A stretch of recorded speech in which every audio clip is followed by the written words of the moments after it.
us all. The fundamental value of freedom is what sets us apart from the rest of the world. We are citizens, not subjects, and we must stay ever vigilant that we remain so. Jack Carr, August 6th, 2017, Park City, Utah.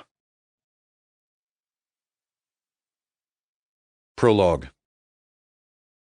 It didn't take a tactical genius to pick the spot. Humans are creatures of habit, and some were more religious about it than others. Accountants, it seemed, were practically monastic in their routines. From June 1st to November 1st of every year, Marcus Boyin lived in his mountain house in Star Valley Ranch, Wyoming.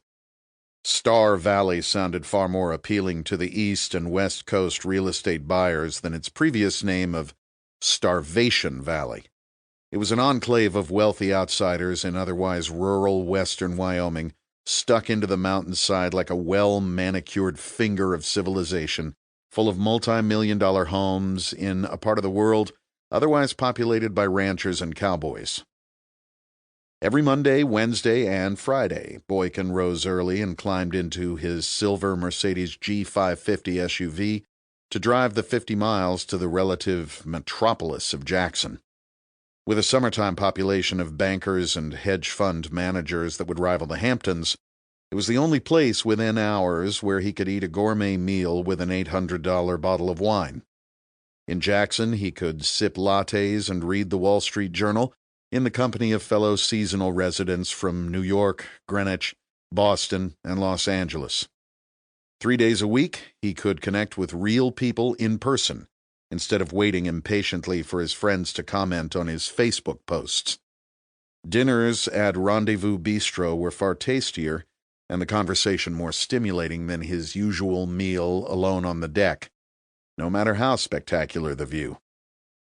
US 89 runs north and south through the steep valley that straddles the line between Wyoming and Idaho.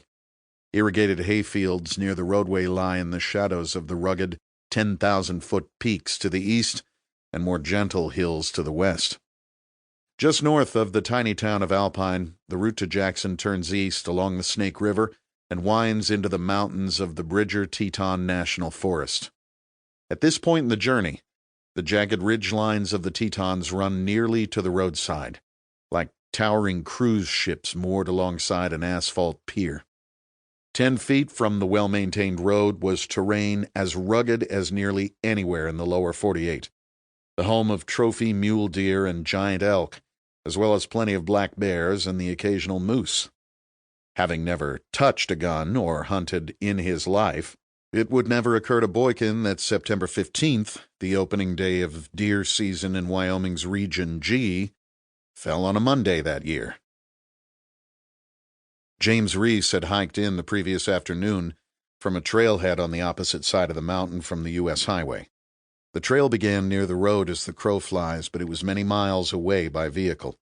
The vistas of the highway were as close to the remote backcountry as most seasonal residents like Boyin ventured. Though it was only a few hours' hike from his truck, Reese may as well have walked in from a different world. He wore a light pack with a nylon rifle scabbard strapped to the side, high-performance digital camo hunting clothing from Sitka, and the Salomon hiking boots he had worn on countless operations around the world. Walking through the Wyoming backcountry in the traditional sniper's woolly ghillie suit and heavyweight rifle, he would stick out like a man wandering the mountains in a tuxedo. But clad in the garb of a hunter, he was as invisible as a guy in a blue blazer at the airport.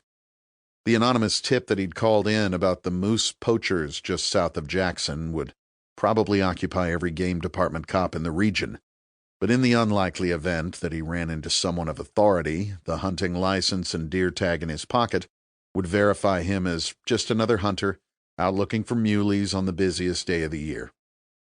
He could have hiked in at night with a headlamp or brought along his night vision, but he wanted to get into his spot before dark.